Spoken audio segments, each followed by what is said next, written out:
Dan mari kita rawat akal ini sungguh-sungguh, sebab hanya akal sehatlah yang dibagikan Tuhan secara gratis dan merata pada manusia.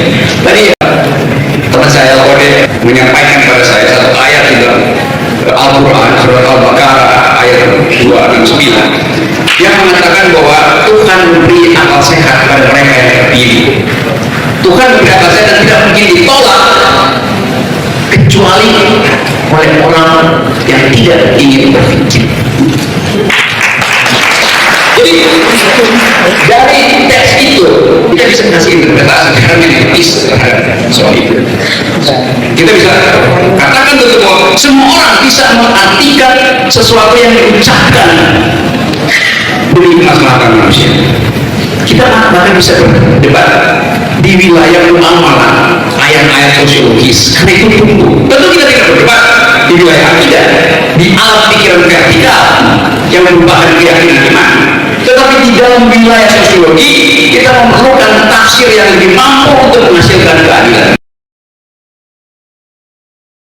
Bahwa ketika Rocky Gerung ini menafsirkan Al-Quran surat Al-Baqarah dengan 269-nya itu sebagai argumentasi akal sehatnya, dan ini merujuk daripada Al-Quran itu sendiri bisa dibaca oleh siapapun, menurut dia itu gimana? Apa terlepas dari kontestasi politik gitu? Saya melihat Rocky Gerung sebagai seorang filosof gitu, sebagai seorang ilmuwan gitu, tentang menafsiri surat Al-Baqarah gitu, karena konsekuensinya ketika Al-Quran maka ini bisa dibaca oleh siapapun gitu. Oke, paham dah. Begini, Al-Quran adalah untuk seluruh umat manusia, transparan dan transandental. Boleh nggak non muslim membaca Quran? Boleh. Siapa yang melarang? Siapa yang berhak menafsir Quran? Lembaga mana yang membuat SK bahwa orang ini berhak menafsirkan? Sesuka-suka mereka.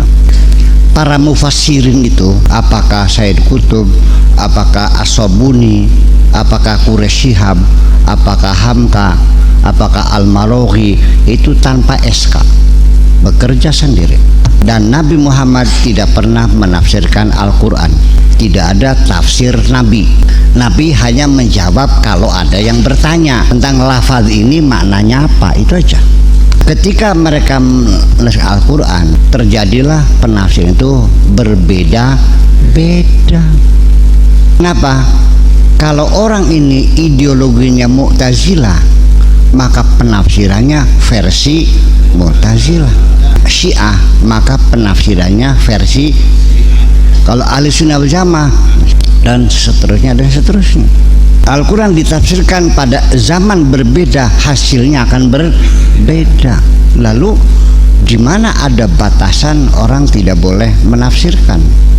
Itu persoalannya nanti adalah uji publik. Penafsirannya sah atau tidak itu nanti publik yang menilai.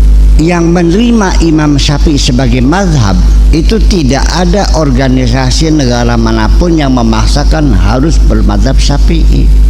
Artinya Imam Syafi'i acceptable untuk masyarakat tertentu, Indonesia, Malaysia, tapi di Maroko tidak.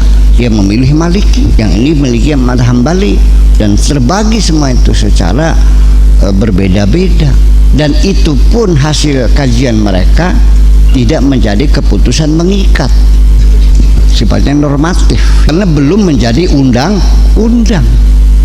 Sekalipun fikihnya mengatakan mengawinkan perempuan di bawah umur boleh, tetapi karena undang-undang yang berlaku adalah melarang perkawinan anak perempuan di bawah 16 tahun, siapapun di sini menikahkan perempuan di bawah 16 tahun ditangkap, masuk penjara, nggak ada urusan.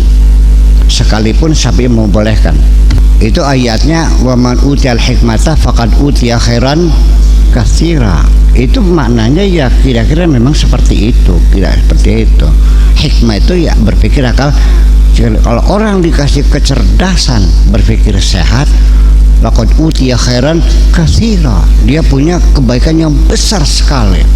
Dia bisa menggali pengetahuan, bisa berkiprah di masyarakatnya dengan pengetahuannya itu. Kalaupun nanti saya berbeda dengan saudara Rocky Gerung, tetap bukan karena saya menyalahkan. Kita sifatnya nanti compare saja. Jadi jangan dikira karena Rocky Gerung itu non muslim jadi dia tidak boleh membaca Al-Quran. Tidak, Al-Quran itu hudan linnas. Tetapi kalau Alkitab itu hanya untuk orang yang bertakwa. Dzalikal kitabu la raiba fihi hudal lil muttaqin. Al-Quran syahrul Ramadan alladzi unzila fihil Quran hudan linnas.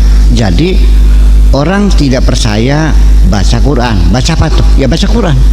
Bulan itu mengorbit sekitar bumi. Wal qamara qaddarnahu manazilah hatta ada kal urjunil qadim. Ini ayat-ayat ini untuk seluruh umat manusia. Siapapun agamanya, ini fakta dunia, fakta hukum alam semesta bahwa bulan mengorbit. Mau percaya silakan, enggak silakan. Tetapi kalau Alkitab mah itu guide of life untuk kita yang beriman ini.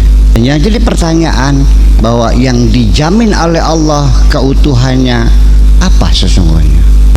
Inna nahnu nazzalna dzikra wa inna lahu lahafizun. Apa yang dijaga di sini? Az-zikr.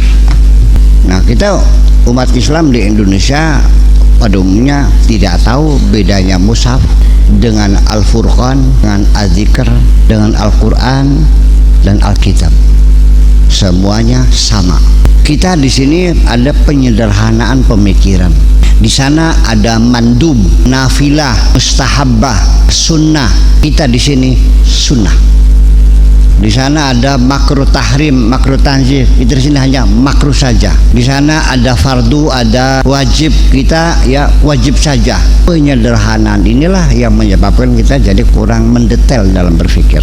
Jadi silahkan saja yang mempelajari Al-Quran itu bukan Rocky Gerung saja, banyak para orientalis yang tetap pada agamanya mengadakan kajian-kajian tentang Al-Quran. Yang jujur ada, yang tidak jujur juga ada.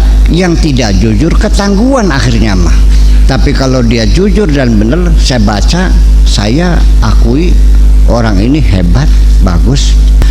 Dan saya juga mengakui kepintaran Rocky Gerung, khususnya di bidang filsafat etika terapan.